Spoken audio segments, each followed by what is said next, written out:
आपण पाहताय महाधुरळा.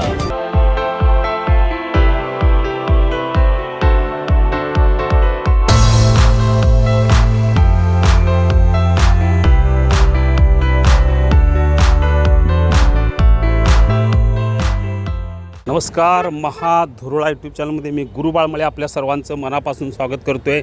राज्यसभेसाठी महाराष्ट्रातील 4 उमेदवारांची भाजपनं नावे जाहीर केली आणि हे करताना प्रचंड आश्चर्याचा धक्का सगळ्यांना दिलेला आहे. अनेक नावं चर्चेत होती. विनय सहस्त्रबुद्धे, प्रीतम मुंडे, विजया रहाटकर अशी अनेक नावे होती. पण या सगळ्या नावांना धक्का देत नवीनच 2 नावे भाजपनं जाहीर केलेली आहेत, ज्या नावांची चर्चा शेवटच्या क्षणापर्यंत झालीच नाही. थेट त्यांची उमेदवारीच जाहीर झाली. अपेक्षेप्रमाणे केंद्रीय मंत्री रामदास आठवले यांचं नाव जाहीर झालं. याशिवाय दुसरं एक नाव अपेक्षित होतं, विनोद तावडे, ज्यांनी 2-3 विधानसभा निवडणुकीत अतिशय चांगलं काम करून दाखवलं.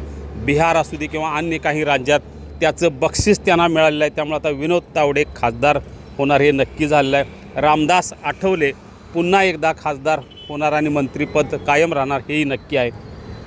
या 2 नावाशिवाय 2 आश्चर्यकारक नावांची घोषणा भाजपनं केली आहे. एक आहे रामराव वडकुले, जे धनगर समाजाचे नेते आहेत, माजी आमदार आहेत. धनगर समाजाला प्रतिनिधित्व देण्यासाठी हे नाव भाजपनं निश्चित केलेलं आहे. एक मोठा धक्का प्रादेशिक समतोल आणि एकूणच सामाजिक समतोल राखण्यासाठी रामदास वडकुले यांचं नाव भाजपनं जाहीर केलेलं आहे. आणि दुसरं नाव आहे माया युवनाते. हे सुद्धा कधीच चर्चेत न आलेलं नाव आहे. माजी महापौर आहेत या नागपूरच्या आणि आदिवासी विभागाच्या भाजपच्या अध्यक्ष आहेत. त्यांनाही ही संधी दिलेली आहे. त्यामुळं भाजपनं 2 अपेक्षित नावं आणि 2 धक्कादायक आश्चर्यकारक नावं खासदार पदासाठी जाहीर केलेली आहेत. 5 तारखेला म्हणजे उद्या या पदासाठी अर्ज भरायचे आहेत. त्यांची निवड जवळजवळ निश्चित आहे. त्यामुळं भाजपच्या वतीनं 4 खासदार कोण होणार हे आता नक्की झालेलं आहे.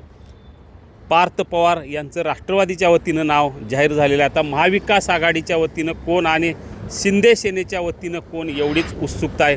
पाहूया दोघांच्या वतीनं कोणाची नावं निश्चित होतात.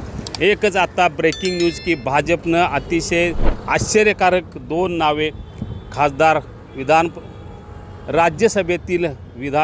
राज्यसभेसाठी 2 आश्चर्यकारक नावं जाहीर केली आहेत. धन्यवाद. हे आहे गोकुळचं श्रीखंड, अगदी जिभेवर रेंगाळणारं. जिभेवरच नाही तर मनावरही रेंगाळणारं. गोकुळ श्रीखंड, मनावर रेंगाळणारं.